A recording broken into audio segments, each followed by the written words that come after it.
کوئی ایک مہینے پہلے 2 مئی کو وزیر اعظم شہباز شریف نے خوشخبری سنائی کہ پاکستان میں مہنگائی 39% سے کم ہو کر پہلے 20% ہوئی اور اب 17% پر آ گئی ہے، یعنی 2 سال کے اندر مہنگائی آدھی سے بھی کم ہو گئی ہے۔ اور پاکستان کے دفتر شماریات بیورو آف اسٹیٹسٹکس کے مطابق 3 جون کو تو مہنگائی مزید گر کر 12% سے بھی کم ہو گئی۔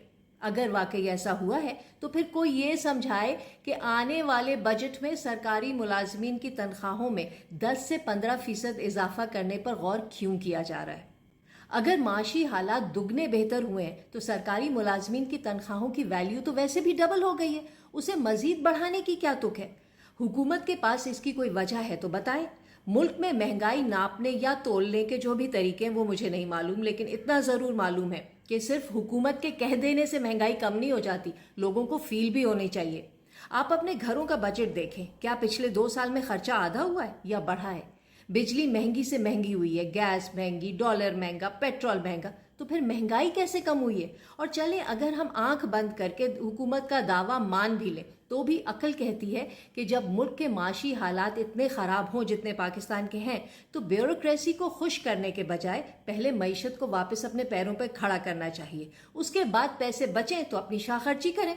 ویسے بھی ملک کو اس حال پر پہنچانے میں ہمارے سول سرونٹس کوئی بہت پیچھے نہیں رہے۔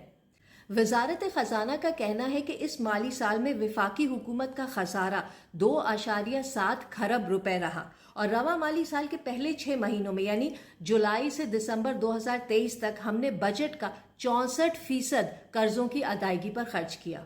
دی نیوز کے صحافی ہیں مہتاب حیدر، ان کی رپورٹ ہے کہ حکومت گریڈ 20، 21 اور 22 کے سول سرونٹس کو گاڑیوں کی مد میں دی جانے والی رقم کو 20 سے 25% بڑھانے پر بھی غور کر رہی ہے۔ کیوں؟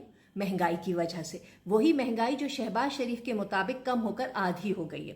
اس وقت ان افسران کو فی بندہ 67,000 سے 87,000 روپے ماہانہ صرف گاڑی کے بدلے دیے جا رہے ہیں۔ اس سے تو ایسا لگتا ہے جیسے ان لوگوں کو یا گاڑی ملتی ہے یا اس کے بدلے پیسے ملتے ہیں۔ مگر ہم اتنے ہی خوش قسمت ہوتے تو کیا بات تھی؟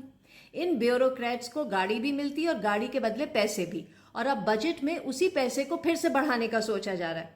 یہ ایسے وقت پر ہو رہا ہے جب حالیہ گندم سکینڈل میں حکومت کو 27 ارب روپے کا نقصان ہو چکا ہے۔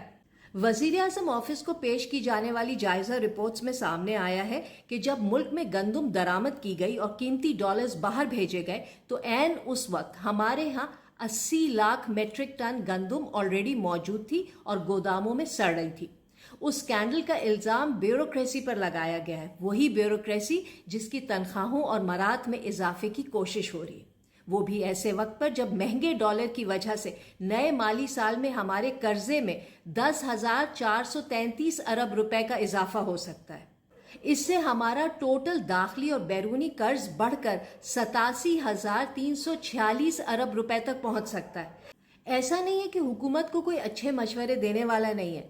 سینئر صحافی انصار عباسی کی 26 مئی کی رپورٹ میں کہا گیا کہ شہباز شریف نے ایک اعلیٰ سطح کی کمیٹی بنائی جو پیسے بچانے کے لیے سفارشات دے گی، اور اس کمیٹی نے اعلان کیا ہے کہ فیڈرل سطح پر 70,000 آسامیاں ختم کر کے تقریباً 80 وفاقی محکموں کو آپس میں ملا دیا جائے گا، یا ان کی دوبارہ تشکیل ہوگی یا پھر انہیں بند کر دیا جائے گا تاکہ پیسے بچائے جا سکیں۔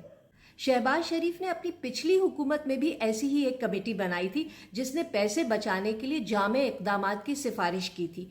اگر اس پر عمل ہو جاتا تو ہم سالانہ 10 کھرب روپے بچا سکتے تھے، لیکن اس کمیٹی کی بیشتر سجیشنز کو نظر انداز کر دیا گیا۔ اب پتہ نہیں اس نئی کمیٹی کی سفارشات کا کیا ہوتا ہے۔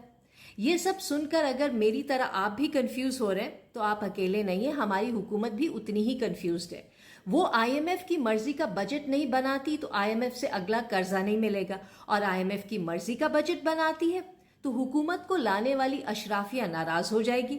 اسے کہتے ہیں آسمان سے گرا کھجور میں اٹکا، out of the frying pan into the fire, between a rock and a hard place. I can go on but I'm sure you get the point.